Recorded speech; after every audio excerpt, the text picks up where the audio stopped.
Saint Patrick, patron de l'Irlande. L'histoire que je vais raconter est très importante pour comprendre, je dirais, nos racines, à savoir l'histoire de l'Église qui est en Europe occidentale, et qui va d'ailleurs avoir une influence sur le monde entier. En effet, pour bien comprendre qui est Saint Patrick, cet évêque catholique qui a converti l'Irlande païenne, au catholicisme, eh bien, il faut d'abord situer l'époque. On se situe juste avant la fin de l'Empire romain d'Occident. Il tombe en 476 après Jésus-Christ.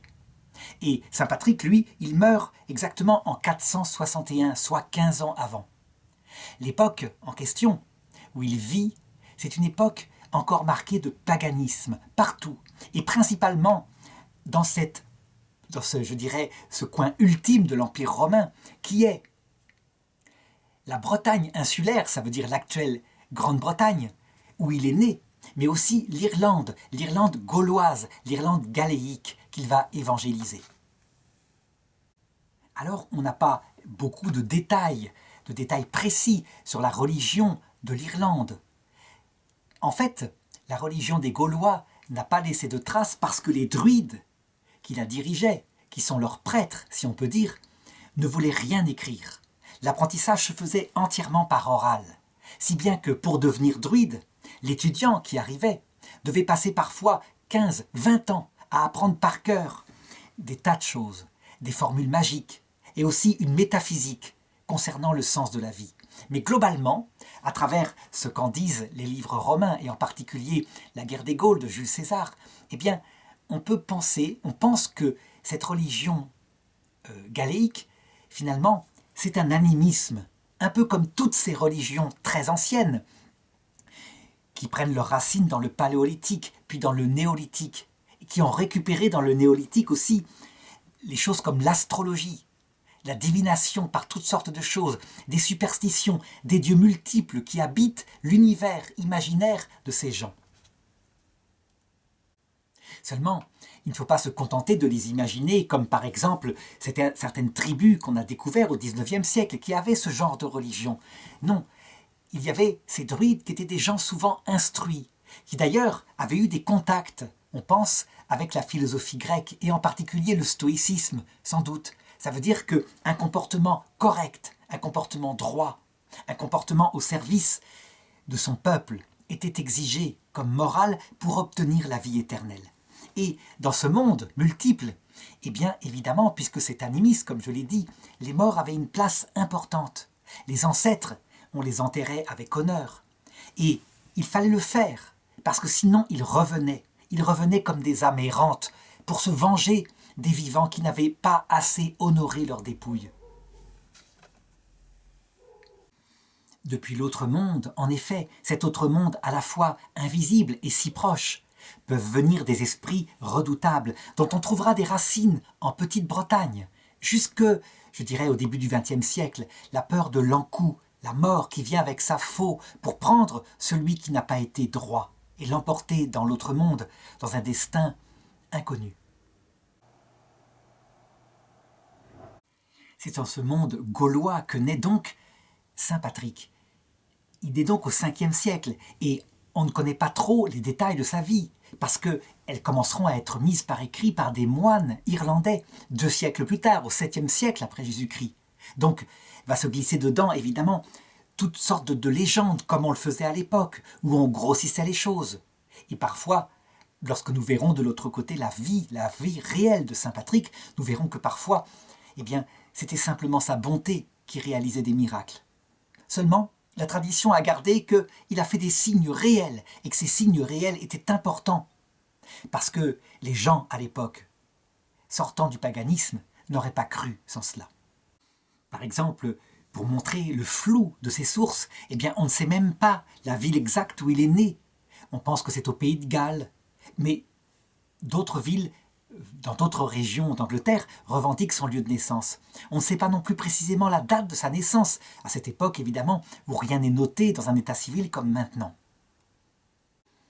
Ce qui semble être vrai, c'est qu'il naît, je dirais, de quelqu'un qui est de la notabilité romaine, qui, à l'époque, dirige la future Royaume-Uni. Et donc, son nom de Patrick, en fait, veut dire patricien. Ça veut dire quelqu'un qui n'est pas du peuple, mais qui est plutôt des élites. Son père aurait été décurion, c'est-à-dire à l'époque collecteur d'impôts pour les Romains. Mais il aurait été aussi diacre de l'Église catholique, tandis que son grand-père, lui, était prêtre de l'Église catholique, à une époque où le clergé était marié. On sait que la réforme grégorienne viendra bien plus tard. Le flou est aussi total sur sa mère que certaines légendes appellent Conchella, qui serait même peut-être la sœur de saint Martin de Tours. En réalité, on ne sait rien d'elle, ces textes sont bien plus tardifs. Il grandit donc dans ce milieu avec, on le voit, une certaine culture catholique qu'il a héritée bien de son père, de son grand-père. Et c'est vers l'âge de 16 ans que pratiquement toutes les légendes sont unanimes pour dire qu'il y eut un réseau marin, c'est-à-dire des pirates, Scots, venus d'Écosse donc, qui massacrèrent en partie sa famille et qui l'enlevèrent en le gardant vivant, parce qu'il était jeune, qu'il était capable de travailler, pour l'emporter en Irlande où ils le vendirent, où il devint esclave. Et il resta en esclavage en Irlande pendant 6 ans. Un clan irlandais l'obligea à garder les bêtes, et la nuit, de peur qu'il se s'enfuit, eh bien, il dormait dans une cage. On peut imaginer la détresse de ce jeune homme arraché si jeune à sa famille. Toujours est-il que, se raccrochant, on peut le dire, à ses racines, c'est à cette époque-là que de peu religieux, un peu insouciant qu'il était, qu'il trouva le réconfort dans sa foi, qu'il développa par la prière le soutien profond dans le Seigneur.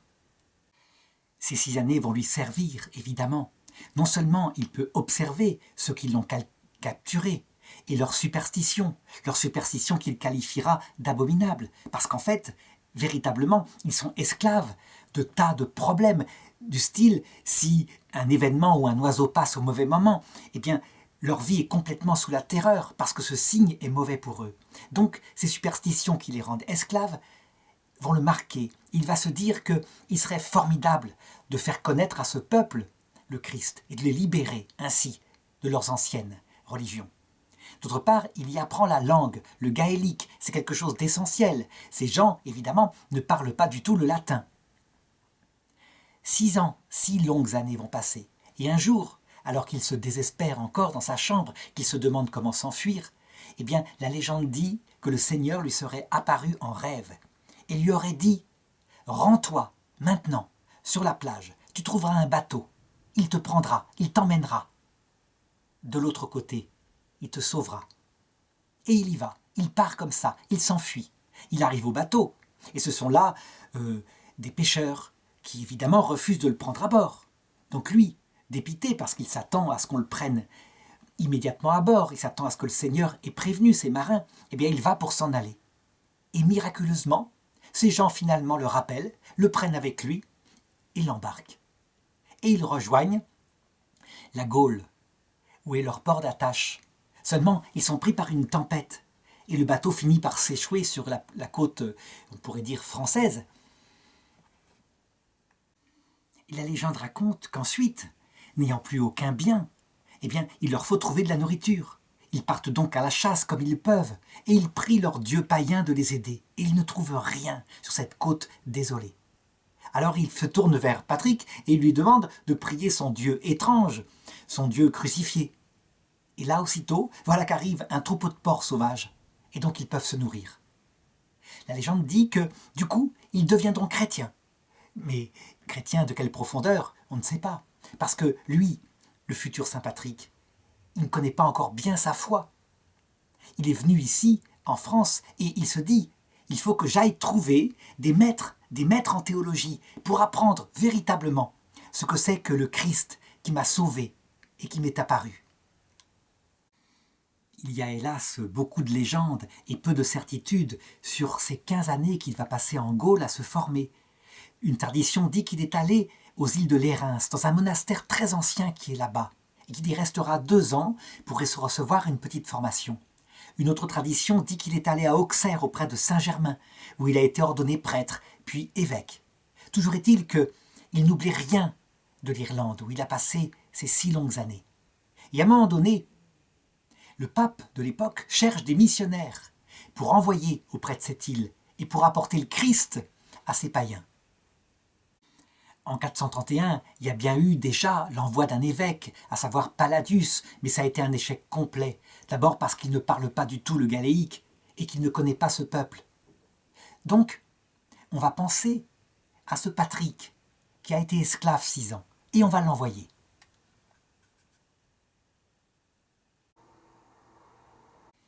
Les légendes ne nous donnent pas, je dirais, de détails précis sur la façon dont il a amené l'Irlande au catholicisme.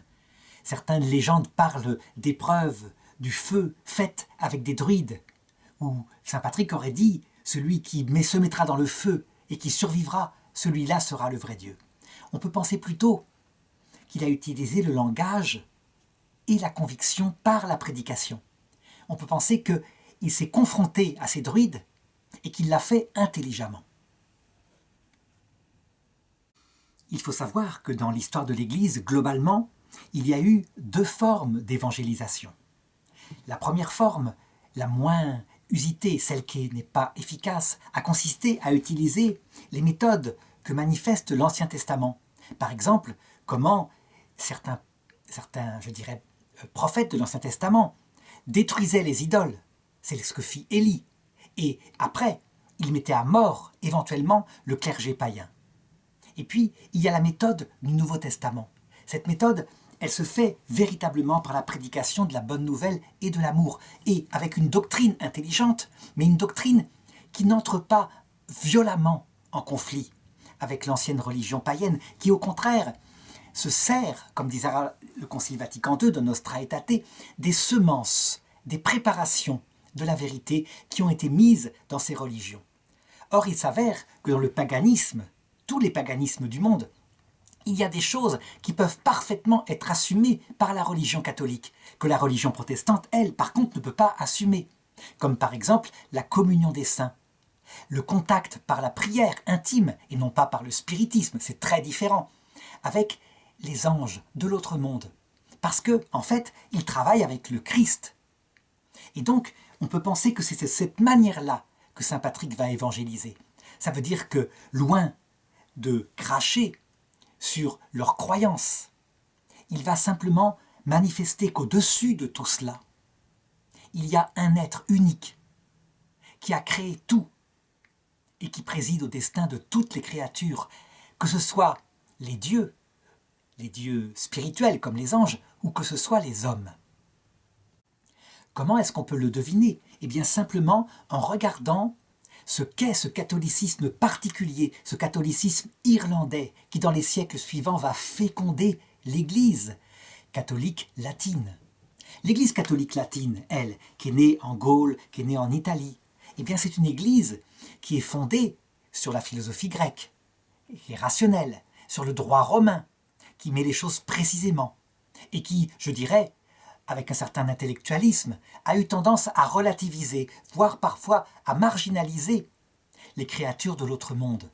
Pas complètement. La foi catholique n'a jamais, je dirais, rejeté le culte des saints, bien au contraire. On voit par exemple en 203 après Jésus-Christ, quelqu'un comme Sainte Félicité et Sainte Perpétue, qui véritablement prient pour des âmes qui sont au purgatoire, qui véritablement ensuite, eh bien, sur leur tombeau, on voit des chrétiens venir se confier leur vie, confier leurs soucis. Donc, véritablement, dans l'Empire romain latin, la théologie catholique est dès le départ ce qu'elle est maintenant. Mais ce qui va se passer en Irlande, c'est que saint Patrick, lui, qui arrive véritablement dans un milieu païen, beaucoup plus profondément païen, de style druidique, eh bien, il va assumer certaines créatures. Il va identifier, par exemple, les dieux dangereux de l'animisme aux démons. Il va identifier, au contraire, ceux qui sont bienveillants à des saints chrétiens ou à des anges, des archanges, comme saint Michel, etc. Il va, d'autre part, accepter totalement, je dirais, cette prière pour les morts. Par exemple, prenons la fête païenne d'Halloween, qui, je dirais, pose de gros problèmes actuellement en Occident parce qu'elle revient à travers des sorcières, etc. Eh bien, ce qu'on oublie, c'est que cette fête païenne, on doit à saint Patrick et à l'Église d'Irlande de l'avoir introduite dans le christianisme sous la forme, le 2 novembre, de la prière pour les âmes du purgatoire, et aussi pour les âmes errantes qui restent sur terre à faire leur purgatoire. Ça veut dire qu'en fait, il a évangélisé cela. Et il s'avère que ce catholicisme-là, parfaitement orthodoxe, on dit par exemple que c'est saint Patrick qui, pour expliquer aux païens le mystère de ce Dieu unique en 3 personnes, va cueillir un trèfle à 3 feuilles et va le montrer pour dire, vous voyez, il n'y a qu'un seul trèfle, un seul, c'est une seule feuille, mais il y a 3 folioles. Eh bien la Trinité c'est pareil, c'est un seul Dieu, ils sont exactement identiques, et ils sont 3 personnes. Et seul le Fils est venu sur terre pour prêcher. Mais ils partagent la même nature, la même essence éternelle. C'est pourquoi l'Irlande a fait du trèfle le symbole, je dirais, de sa culture. C'est en mémoire de cette prédication de saint Patrick sur la Trinité.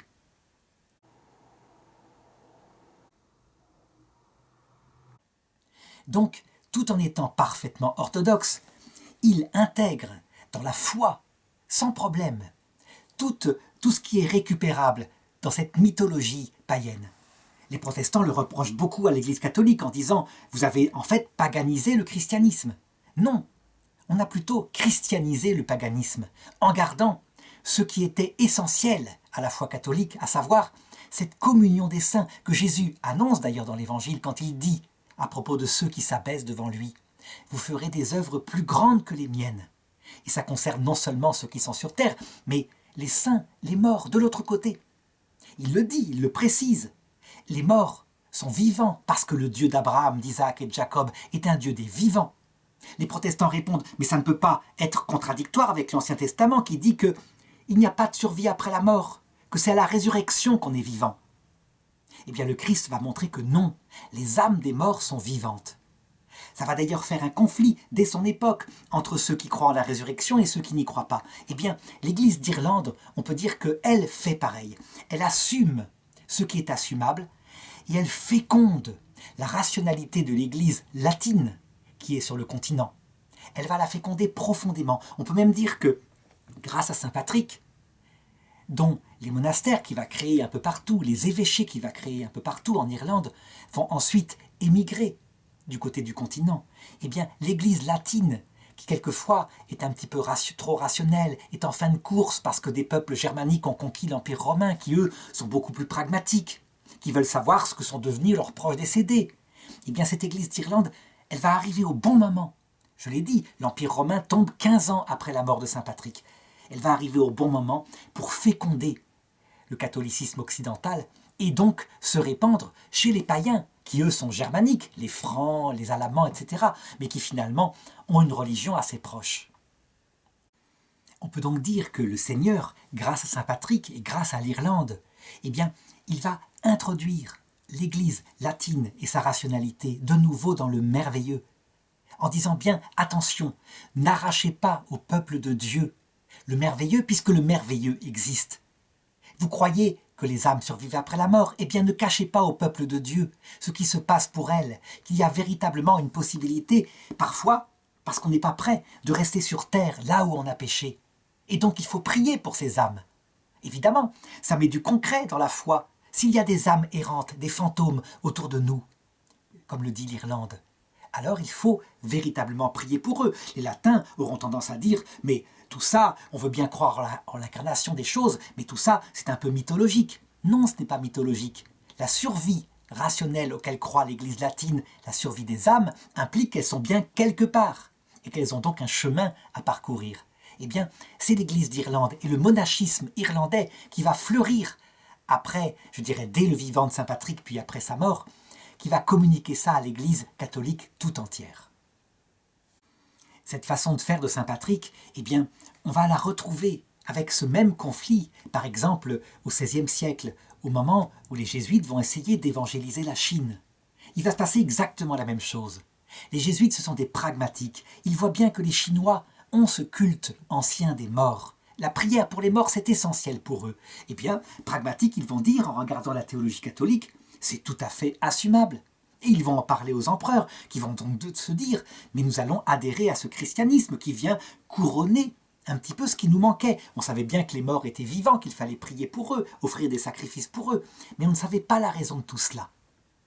Et c'est là que va arriver, sans doute pour des conflits d'ordre, le rationalisme des dominicains, avec saint Thomas d'Aquin, qui vont dénoncer au pape, alors que saint Thomas d'Aquin jamais n'a dénoncé le merveilleux. Il a des propos analogues, mais on peut dire que eux, qui sont des gens de la Renaissance, vont dénoncer au pape les jésuites en disant « Regardez, ils s'habillent comme les Chinois, ils s'intègrent à la culture chinoise, ils prennent les mœurs chinois, ils assument dans le catholicisme des choses païennes. » Et le pape, qui ne va pas assez étudier les choses, eh bien, va condamner les jésuites, et l'empire chinois va se fermer au catholicisme à partir de là. On peut dire que saint Patrick, lui, il est un modèle d'évangélisateur. Je dirais pour l'Afrique, par exemple, qui a aussi la même chose, ces religions anciennes, qui peuvent être tout à fait assumées. Il est un modèle parce que son évangélisation ne fera pas un seul mort. Même lui ne sera pas martyr. Même lui, il mourra dans son lit.